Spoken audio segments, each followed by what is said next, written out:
Hey guys, welcome to wealthदेखो.com। मेरा नाम है देव्यश और आज के इस वीडियो में हम लोग स्मॉल केस के टॉप 100 स्टॉक स्मॉल केस के बारे में बात करने वाले। जी हाँ, डिटेल के अंदर वीडियो बताऊंगा। पिछले मैं बेसिकली आई थिंक अप्रैल से इन्वेस्ट कर रहा हूँ टॉप 100 स्टॉक के अंदर। तो अप्रैल, मई, जून, जुलाई, तो ये बेसिकली 4 महीनों तक मैंने इसके अंदर इन्वेस्टमेंट किया है टुकड़ों के अंदर, और मुझे कितना रिटर्न मिला है, कितना मैंने इन्वेस्टमेंट किया है, इसके अंदर कौन कौन से स्टॉक्स है, ETF है, इन सभी के बारे में हम लोग बात करने वाले हैं। आपको इन्वेस्ट करना चाहिए या नहीं करना चाहिए, इसके ऊपर भी मैं at the end of the video में आपको अपनी राय दूंगा। तो चलिए गाइस, वीडियो को करते हैं शुरू। वीडियो को शुरू करने से पहले बताना चाहूंगा गाइस, मैं स्मॉल केस के ऊपर एक पूरी की पूरी सीरीज बना रहा हूं। अगर आप मेरे चैनल के ऊपर नए हैं तो अभी bell icon and subscribe button को दबा दीजिए ताकि आपको अपडेट मिलते रहे, क्योंकि मैंने यहाँ पे 60 से ज्यादा स्मॉल केस को यहाँ पे मैंने सब्सक्राइब कर रखा है। तो गाइस, जब भी आप देखिए स्मॉल केस की वेबसाइट पे जाएंगे, अगर फ्री के अंदर आप टॉप के अंदर देखेंगे तो आपको टॉप 100 स्टॉक्स दिखता है। तो गाइस, ये काफी पुराना स्मॉल केस है और एकदम फ्री ऑफ द कॉस्ट है। अब मैं बात करूंगा इस स्मॉल केस के अंदर है क्या आखिर। तो इसमें गाइस है दो बेसिकली ETF। अब कई लोग कंफ्यूज होते हैं कि ये ETF क्या होता है या क्या ये भी एक म्यूचुअल फंड की तरह होते हैं। तो गाइस, हम लोग पहले इसके बारे में बात करते हैं। तो जो ETF होते हैं वो कहलाते हैं एक्सचेंज ट्रेडेड फंड। अगर मैं इसकी बात करूं नॉर्मल वे के अंदर, ये डायरेक्टली इंडेक्स के साथ में लिंक होते हैं। मतलब आपका जो भी निफ्टी चलता है, जो भी सेंसेक्स चलता है, मान लीजिए अगर आज सेंसेक्स बढ़ता है तो आपके ये वाले जो ETF है वो भी यहाँ पे इंक्रीज होंगे। तो मतलब बेसिकली दोनों यहाँ पे ट्रैक पे चलते हैं। सबसे अच्छी मुझे खास बात क्या लगती है, इसकी प्राइसिंग लाइव चलती है। देखिए म्यूचुअल फंड के अंदर क्या होता है, मैं आपको देखो अपना पर्सनल एक्सपीरियंस शेयर करता हूं।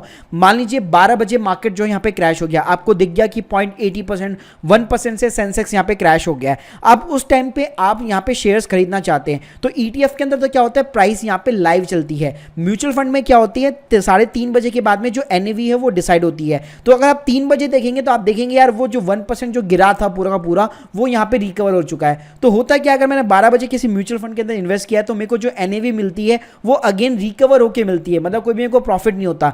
जबकि इन ETF के अंदर फायदा क्या होता है, अगर मान लीजिए 12 बजे स्टॉक मार्केट क्रैश कर गया है और उस टाइम पे इनके जो ETF के जो प्राइस है वो डाउन चले गए, तो उस टाइम पे आप खरीदते हैं और आप देखेंगे 3 बजे वापस ये जब रिकवर होता है तो आपके ऑटोमेटिकली आपकी जो इन्वेस्टमेंट वैल्यू है वो यहाँ पे इंक्रीज हो जाती है। तो ये बहुत ही अच्छा तरीका है, जब भी मार्केट गिरता है इन ETF के अंदर आप यहाँ पे इन्वेस्ट कर सकते हैं। तो और तीसरा गाइस जो फायदा है कि ETF जो है सारी की सारी असेट्स जो क्लास होती है उसको कवर करता है, फिर चाहे वो निफ्टी हो, सेंसेक्स हो, गोल्ड हो या फिर सेक्टर वाइज कोई भी कंपनी हो।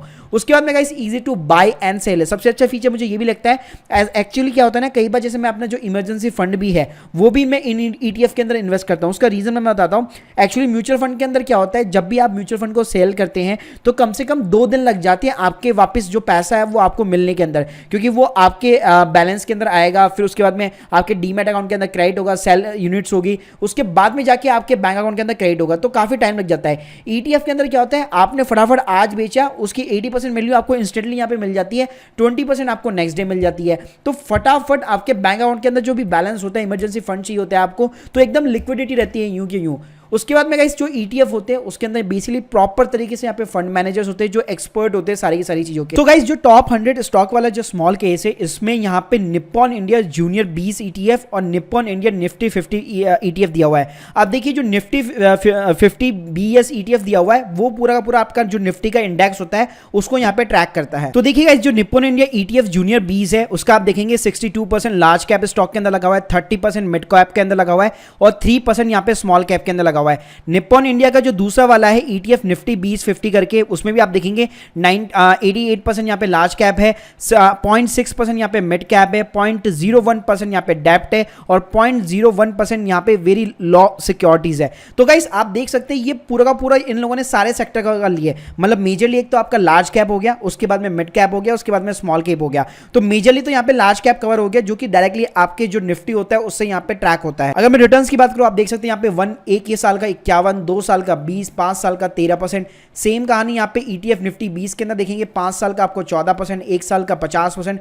तो आप देख सकते हैं यहाँ पे जो भी आपका निफ्टी चलता रहता है, जितना भी वो रिटर्न देता है आपको 1 साल के अंदर, उतना ही सेम ऑफ द रिटर्न आपको ये वाले ETF देते हैं। अब गाइस मैं अपनी बात करूंगा कि मैंने यहाँ पे कितना अमाउंट इन्वेस्ट किया था, मुझे यहाँ पे कितना रिटर्न मिल चुका है।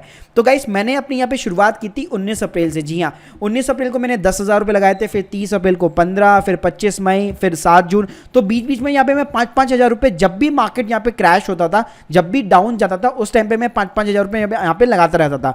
फिर आप देख सकते हैं 23 जून को 5,000 रुपये हो गया। फिर 1 जुलाई को ये थोड़ा सा रीबैलेंस हुआ था, मतलब जो प्रोपोर्शनेट है वो रीबैलेंस हुआ था।